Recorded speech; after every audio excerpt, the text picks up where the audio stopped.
Assalamualaikum warahmatullahi taala wabarakatuh.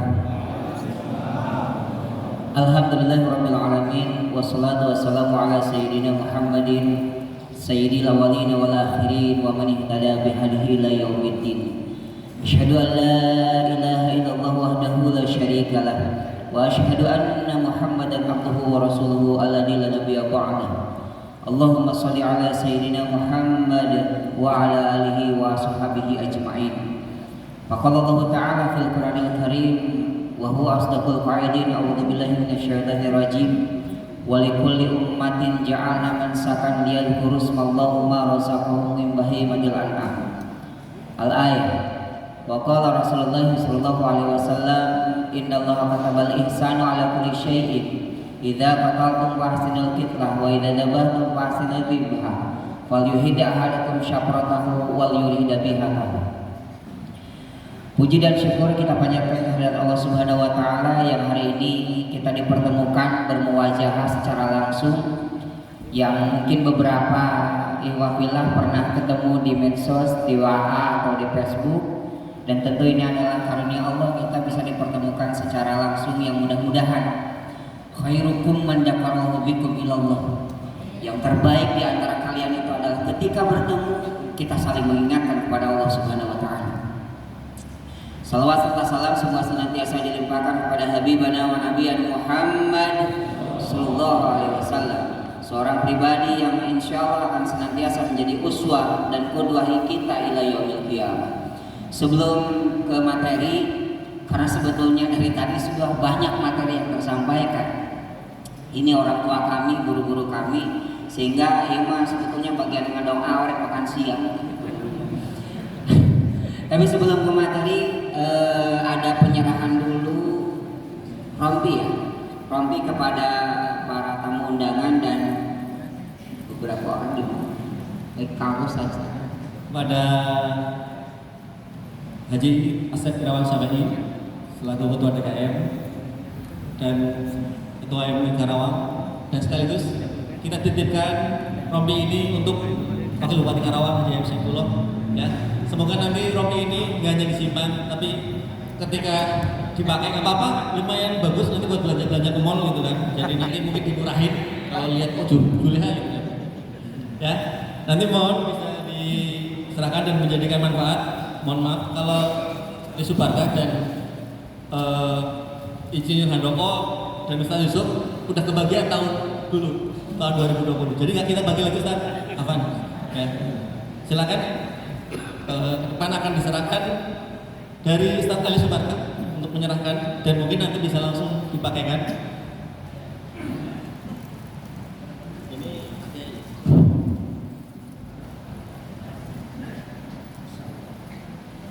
bisa mungkin langsung dibuka atau mau dipakai? Ya. Ya.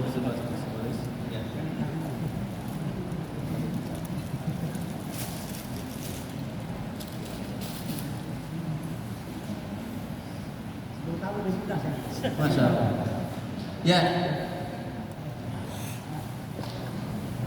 10 tahun lebih muda dan 30% menaikkan kegantengan, insya Allah. Ya. Alhamdulillah. Terima kasih, Mas, insya Allah. Ya. Dan kita sampaikan juga rompi ini buat Kang Asep Irawan Syafi'i. Sebenarnya saya canggung kalau panggil Haji, karena biasanya kita main bareng dengan Kang Asep Irawan Syafi'i, panggilnya Kang. Ya. Dan semangat sekali ketika kita presentasi ke beliau. Insya Allah beliau akan membantu Juleha Karawang, ya, untuk bisa menyambung pemerintah dengan Juleha, dan semoga Juleha Indonesia terfasilitasi oleh pemerintah Karawang. Amin.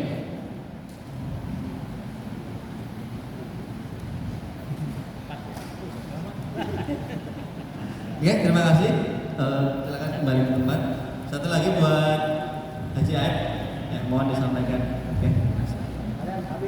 Oh, segala pamit. Ya, siap. Mohon maaf pada seluruhnya tanpa mengurangi rasa hormat kami kepada utama dari pusat ini dan juga dari pusat, ya. Mohon izin karena ada kepentingan keluarga anak ke saat itu. Assalamualaikum warahmatullahi wabarakatuh.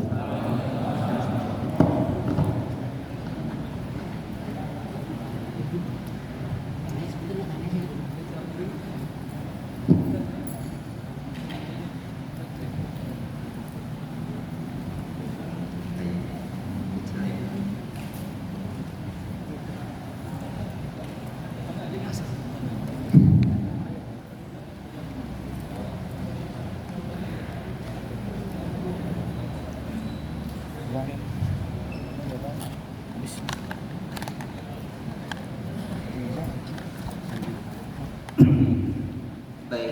Habis, Pak. kita lanjutkan. Bismillahirrahmanirrahim. Dalam ayat yang memerintahkan tentang kurban, Bapak bisa lihat surat Al-Hajj ayat ke-34. A'udzubillahi minasyaitonirrajim. Wa likulli ummatin ja'alna mansakan liyadhkuru smallaha ma razaqahum min bahimatil an'am. Wa likulli ummatin, dan kepada setiap umat ja'alna mansakan, Allah Subhanahu wa taala sudah mewajibkan kurban. Walaupun dalam istilah di sana disebut mansakan. Nah, ketika kita mempelajari ini, maka yakinkan Pak, yakin betul bahwa ketika manusia ini hidup, karena manusia ini salah satunya disebut dengan Homo narans. Homo narans itu adalah makhluk yang senantiasa berkomunikasi dengan caranya sendiri, termasuk komunikasi dengan Tuhannya, dengan sesuatu yang dianggap memberikan manfaat, kemudian memiliki kekuatan, sang pencipta, pemelihara, dan sebagainya dalam persepsi manusia. Sehingga pada tataran ideologi atau tataran kebudayaan dari setiap peradaban, mereka ujung-ujungnya dia mengenal sebuah pengorbanan. Kalau dalam istilah bahasa Inggrisnya sacrifice. Jadi kita mengenal, misalkan ketika Allah Subhanahu wa taala menyebutkan walikuli umat, maka di setiap peradaban kita mengenal pengorbanan. Di Afrika ada sebuah peradaban bernama peradaban Mesir. Peradaban Mesir ini peradaban yang hidup di sekitar Sungai Nil. Karena mereka merasa bahwa Sungai Nil ini memberikan manfaat dan dikhawatirkan kemudaratannya, maka setiap tahun mereka mengorbankan perempuan-perempuan, gadis cantik yang dipilih dari desa-desa tertentu, kemudian dibawa ke sungai itu dan ditenggelamkan untuk pengorbanan kepada Dewi Sungai Nil. Bahkan ada yang melakukan pengorbanan untuk dewa kematian mereka, atau dewa Set, atau dewa matahari, dewa Osiris. Dan yang dikorbankan adalah manusia. Kita mengenal peradaban di Amerika Latin. Yang paling terakhir itu bangsa Aztec, atau kita kenal sebagai bangsa Indian hari ini. Mereka mengenal peradaban mereka mengenal sebuah pengorbanan. Ada sebuah bangunan di Amerika Latin itu bernama zigurat. Yang di zigurat itu selalu dibawa perempuan yang di sana itu ditusuk dadanya, kemudian dibuka, diambil jantungnya dan dimakan oleh si pemuka agama. Untuk apa? Untuk pengorbanan mereka kepada dewa matahari.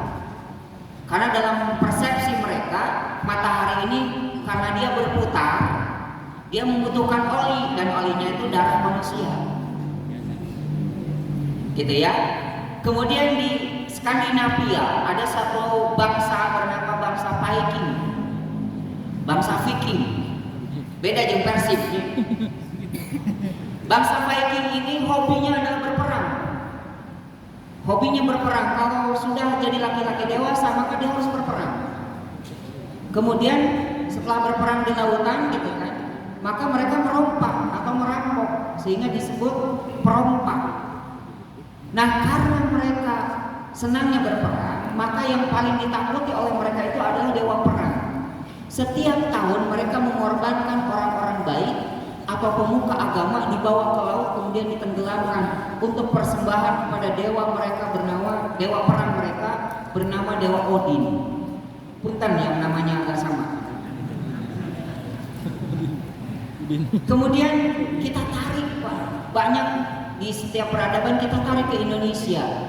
Ternyata di Indonesia pun sampai hari ini kita mengenal, Bapak mungkin pernah mendengar ada istilah ruatan. Ya, ketika hewan kambing yang hitam legam kemudian dipotong kepalanya dikubur. Pernah dengar seperti itu Pak? Nah, Mudah-mudahan antum bukan pelaku. Dikubur. Itu untuk apa? Untuk meruat tanah. Saya tahu dari mana? Karena saya penjual kambing, Pak. Dan selalu ada orang yang cari kambing hitam. Gitu. Kambing hitam dalam pengertian benar-benar hidup. Kemudian itu harganya biasanya lebih mahal, makanya peternak juga senang. Yang tidak senang kan penyembelih. Karena apa? Biasanya mulutnya itu bagian jagal gitu. Biasanya kepalanya dibawa ke rumah, sekarang harus dikubur. Kemudian kita mengenal juga istilah larung. Pernah dengar Pak? Larung ketika kerbau disembelih kemudian kepalanya dilarungkan ke samudera. Kalau tenggelam katanya diterima oleh Nyi Roro Kidul, kalau tidak tenggelam berarti ditolak. Kalau dikasih ke kita pasti diterima Pak, digulai. Nah bapak-bapak yang dirahmati Allah Subhanahu wa Ta'ala, ini menunjukkan bahwa ketika keberagamaan kita, baik dalam agama persepsi global ataupun keberagamaan kita dalam milahnya Nabi Ibrahim, maka pengorbanan itu menjadi sesuatu yang mutlak, yang harus dilakukan. Nah maka ketika Nabi Ibrahim alaihissalam pada hari ke-8 di bulan Dzulhijjah, kemudian beliau bermimpi untuk menyembelih, diperintah untuk menyembelih Nabi Ismail yang kita kenal hari ini sebagai hari Tarwiyah. Maka saat itu Pak, Nabiullah Ibrahim yakin itu perintah Allah. Tetapi yang menjadi berat apa? Seorang nabi itu, seorang rasul itu punya salah satu sifatul basyariyah yang boleh ada dan boleh tiada. Nah, yang menjadikan berat itu apa? Yang menjadi berat, Nabi Ismail ini adalah anak yang senantiasa diminta oleh Nabi Ibrahim selama berpuluh-puluh tahun. Dikisahkan 80 tahun beliau berdoa, Rabbi habli minas sholihin, ya Allah berikan aku keturunan yang soleh. Tidak dikasih juga. Sampai akhirnya Siti Sarah, istri beliau itu menikahkan Nabi Ibrahim alaihissalam dengan hamba sahayanya atau pembantunya yang bernama Siti Hajar.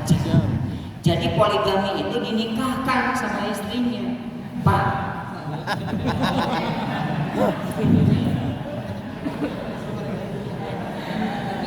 Ya, saya tahu wajah-wajah ini kan semangatnya tinggi, keberanian tiada. Hanya gelarnya MM, mustahil masna.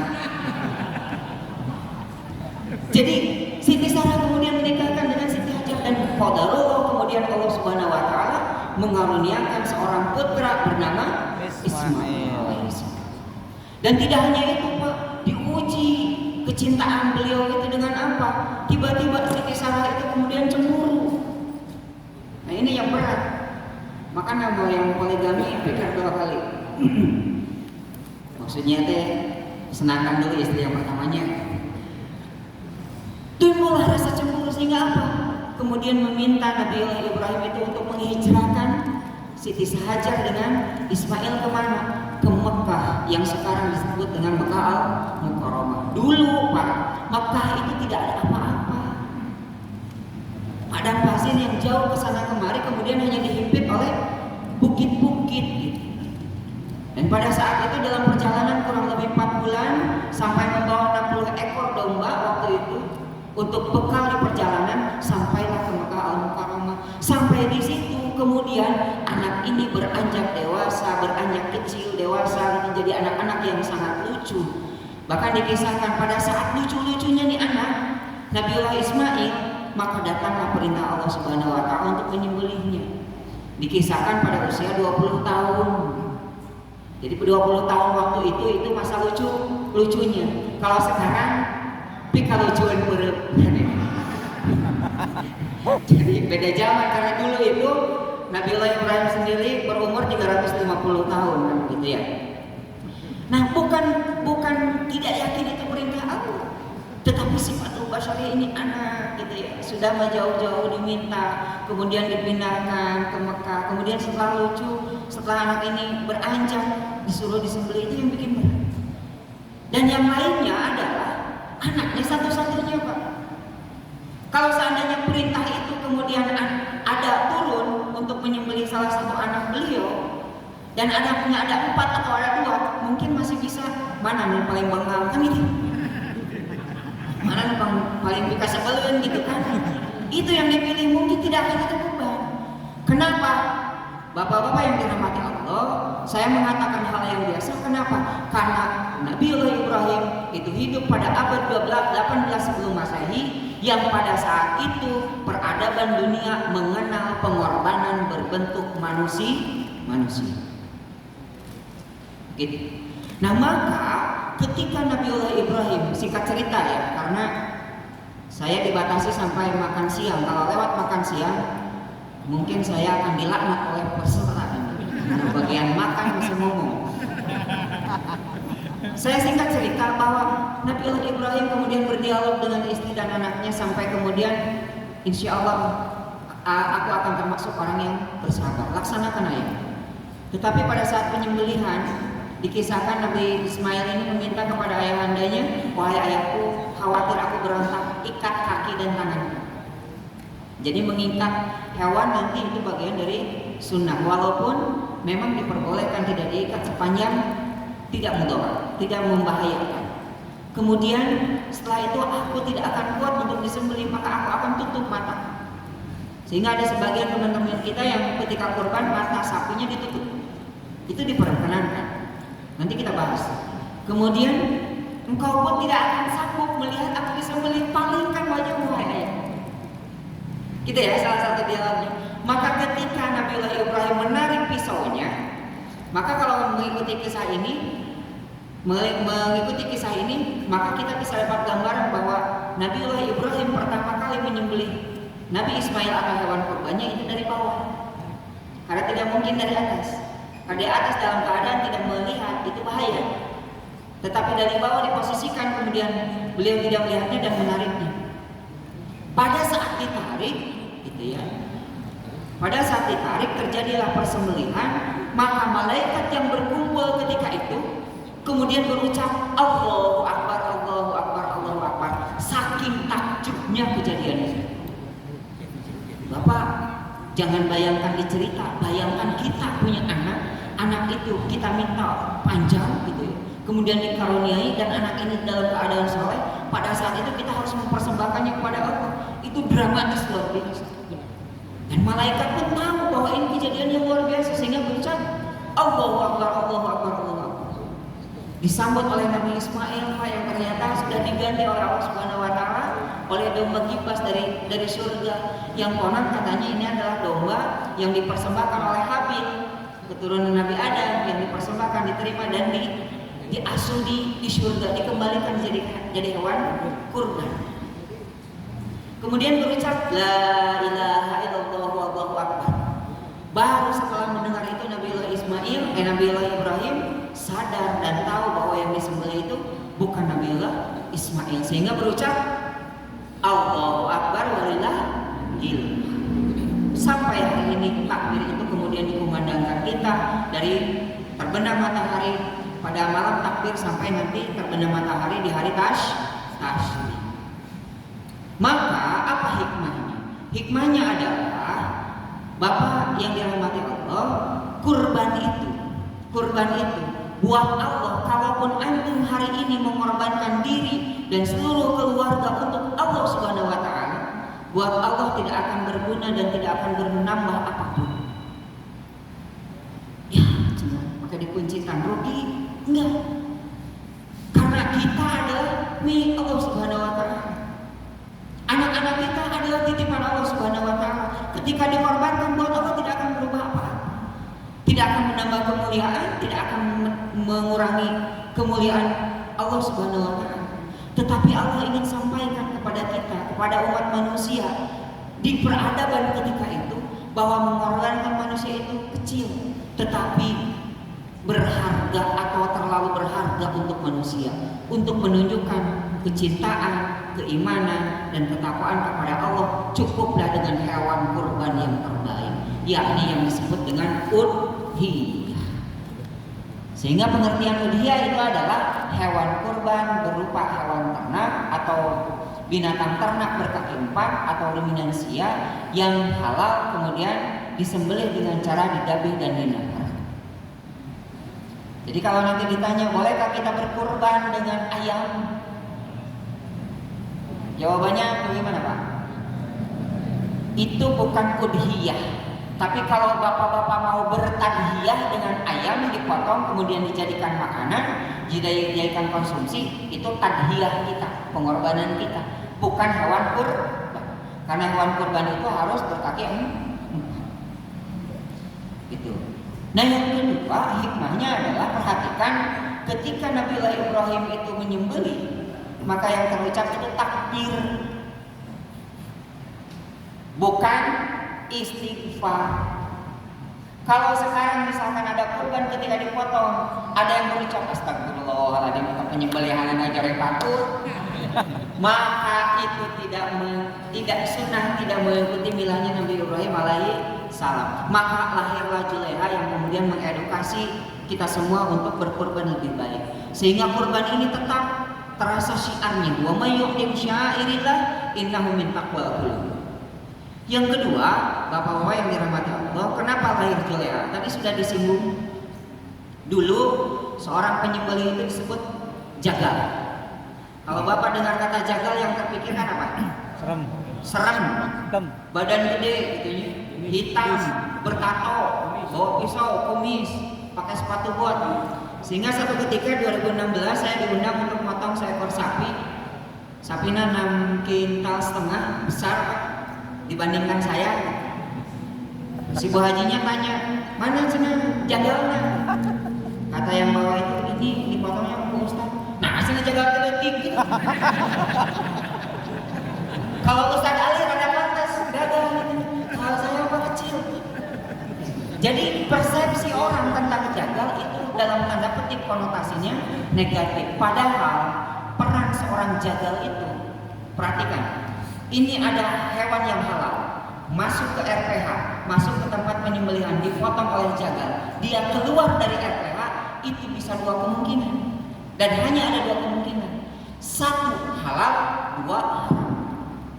Halal bisa dimakan, haram berbentuk bangkai. Kenapa? Ketika dia menyembelihnya tidak sesuai syariat.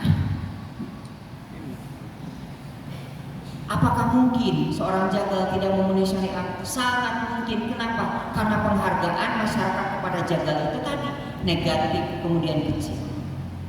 Jagal itu di kita, Pak. 1 ekor sapi kalau di RPH itu dipotong oleh jagal, dibayarnya 100.000. 1 ekor, 1 tim itu 3-7 orang di kita. Dan jagal di lapangan biasanya 1 ekor itu nyanuntun, nyamuncit, nyanyisit, nyeturun daging, terus gitu hatur nuhun Ustaz. Mudah-mudahan keikhlasan Ustaz dibalas oleh Allah Subhanahu wa taala. Mengalami Pak? Saya mengalami. Motong 11 ekor pada pulang nunggu kirain dia mau kasih daging maksud waktu itu. Hatur nuhun cina Ustaz. Bade terasa kemana? Orang nungguan bayar. Kemudian pada akhirnya ya itu tadi yang terjadi adalah Ustaz ini harus ikhlas lillahi ta'ala. Padahal beli bedog tetap lumayan. Baik, saya tampilkan dulu salah satu fakta di lapangan Pak. Oh, ini perkenalan saya, nama saya Yusuf S.J. Asidik. Tadi Kang Agus sebutnya Yusuf Supriyatna, sebetulnya dirahasiakan SD itu. Hanya Bu RT yang tahu. Jadi SJ Asidik ini, SJ Asidik itu pemberian dari guru kami, Yusuf Supriyatna pemberian dari orang tua kami. SJ-nya itu bukan sarjana zagal, bukan. Itu Supriyatna. Jadi tidak ada sarjana zagal. Kami ujian kompetensi 2019 di Cinagara selama 3 hari. Jadi untuk penyembelih itu ada pendidikannya namanya vokasi selama 7 hari, 5-7 hari. Ada ujiannya selama 3 hari. Ujian lisan dan ujian praktek. Ujian lisannya alhamdulillah Pak sebentar 1 hari. Ditanya, Bapak bisa syahadat? Bisa, ucapkan syahadat. Apa syarat rukun wajib dari syahadat? Kemudian ditanya syarat rukun wajib sholat. Itu semua sampai ibadah haji. Nanti ditanya tentang syariat Islam, bagaimana ketentuan hewan dan lain sebagainya. Kemudian nanti ditanya bab teknis dan sebagainya. Sampai 13 unit kompetensi. Oh iya sih. Mana? Oh iya. Ini sertifikatnya. Jadi ketika beres ujian itu dapat sertifikat dari BNSP, Badan Nasional Sertifikasi Profesi, yang bisa dipakai untuk Bapak melamar kerja di luar negeri. Di dalam negeri juga bisa, tapi ya itu tadi Pak. Alhamdulillah. Alhamdulillah 2M. Makasih Mas. Kalau di luar negeri berapa gajinya? Sekarang Ustaz Ali dan tim ini diminta untuk mempersiapkan 100 tenaga penyembelih. Di luar negeri salah satunya di New Zealand. Di New Zealand itu gajinya kecil Pak, 4.500. Kalau 5.000 masih kembalian 500. Jadi 4.500 dalam bentuk dolar. Sekitar 50-60 juta. Dan tugasnya nyembelih saja. Walaupun nanti belajar yang lain, tapi tugas utamanya nyembelih saja. Nah kalau di kita 500.000 itu tim. Dari mulai menjatuhkan, merobohkan, memotong, menyisir, menurunkan daging, packing. Oh, luar biasa.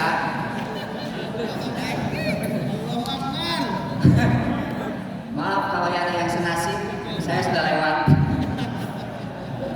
Jadi di Bandung itu sekarang ada istilah naon cenah juleha mah dikomersilkeun cenah gitu. Karena kita menawarkan sampai packing itu 2 juta Pak. Dan ternyata ada yang nawarnya apa? 2.300.000. Alhamdulillah. Jadi yang nawar 500 lewat. Kita merem aja Pak. Kenapa? Karena ketika kita sampaikan bagaimana pentingnya seorang juleha, bagaimana tugas juleha, pemotongan yang asal sesuai syariat, berat luar biasa. Akhirnya ada orang yang menghargai. Hari ini kita ada yang menghargai 2 juta, ada yang menghargai 2.300.000, dan kita tidak minta. Kenapa? Diedukasi. Jadi kalau antum yang masih hari ini dibayar 2M, makasih Mas, atau dibayarnya sama kulit atau sama kaki, maka lakukanlah edukasi. Tugas dakwah antum masih panjang. Ini sertifikatnya. Kemudian pindahnya gimana ini? Nah, pindah. Kawai. Oh manual. Slide ketiga ada video yang saya ingin tampilkan. Ini boleh di play. Ini salah satu gambaran. Saya tidak ingin menjudge ini, menghukumi ini, tetapi ini terjadi di sebuah RPH yang ketika antum taunya daging, maka bisa jadi prosesnya seperti ini. Silakan. Ada sapi masuk RPH, kemudian ada beberapa orang petugas. Maka hakikatnya petugas korban pun tidak terlalu banyak Pak, baiknya tidak terlalu banyak. Sama di RPH juga tidak berjumlah orang, hanya beberapa orang saja. Tetapi di antaranya ada yang begini.